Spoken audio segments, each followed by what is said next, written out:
খসড়া ভোটার তালিকা প্রকাশ করেছে নির্বাচন কমিশন। মোট ভোটার প্রায় 12,37,00,000। 30 জুনের মধ্যে বাড়ি বাড়ি গিয়ে ভোটার তালিকা হালনাগাদ করা হবে। বৃহস্পতিবার সকালে আগারগাঁওয়ে নির্বাচন ভবনে সংবাদ সম্মেলনে এসব কথা জানান নির্বাচন কমিশনার আবুল ফজল মোহাম্মদ সানাউল্লাহ। তিনি আরও জানান, বিশ্বের 40টি দেশে থাকা প্রবাসীদের ভোট দেওয়ার ব্যবস্থা করছে নির্বাচন কমিশন। এর মধ্যে 7 দেশের প্রবাসীদের ভোটাধিকারের আওতায় আনা হয়েছে। রফিক মাহমুদের রিপোর্ট। বৃহস্পতিবার সকালে রাজধানীর আগারগাঁওয়ে নির্বাচন কমিশন সচিবালয়ের সম্মেলন কক্ষে ভোটার তালিকার হালনাগাদ তথ্য তুলে ধরেন নির্বাচন কমিশনার আবুল ফজল মোহাম্মদ সানাউল্লাহ। হালনাগাদ তথ্য অনুযায়ী দেশে বর্তমানে মোট ভোটার সংখ্যা 12,36,83,512 জন, আর ভোটার বেড়েছে 18,33,352টি। আগামী 2 মার্চ চূড়ান্ত ভোটার তালিকা প্রকাশ করা হবে জানিয়ে ইসি আবুল ফজল মোহাম্মদ সানাউল্লাহ বলেন, 20 জানুয়ারি থেকে শুরু হবে তথ্য যাচাই বাছাই, যা শেষ হতে সময় লাগবে 30 জুন পর্যন্ত। আমরা উৎসাহিত করব অনলাইনে আবেদন জমা দেওয়ার।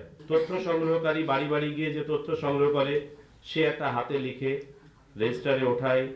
এখানে আরো 2-3 জনের ইন্টারভেনশন আছে। আর যিনি নিজে অনলাইনে করেন তিনি নিজের তথ্যপত্র নিজে যাচাই করে লিখতে পারেন, হয়তো বা কারো সহায়তায় কখনো কখনো। অনেকে হয়তো অনলাইনে আবেদন করতে পারবেন না, এটি একটি বাস্তবতা। তাদের জন্য বাড়ি বাড়ি আমরা তো যাচ্ছি। বিগত ভোটার তালিকাগুলোর বিতর্ক নিরসনে পুরো ভোটার তালিকায় যাচাই করা হবে বলেও জানান ইসি সানাউল্লাহ। আমাদের দৃঢ় বিশ্বাস, এবারে আমরা সেইভাবে সেন্সিটাইজ করছি। আমাদের সকল অফিসের সাথে আমরা ইতোমধ্যে কথা বলেছি, বার্তা পৌঁছে দিয়েছি। পাশাপাশি আমাদের ইলেকশন ট্রেনিং এর অন্তর্ভুক্ত করেছি আমরা এগুলোকে, যাতে করে আমরা এটা কাটিয়ে উঠতে পারি।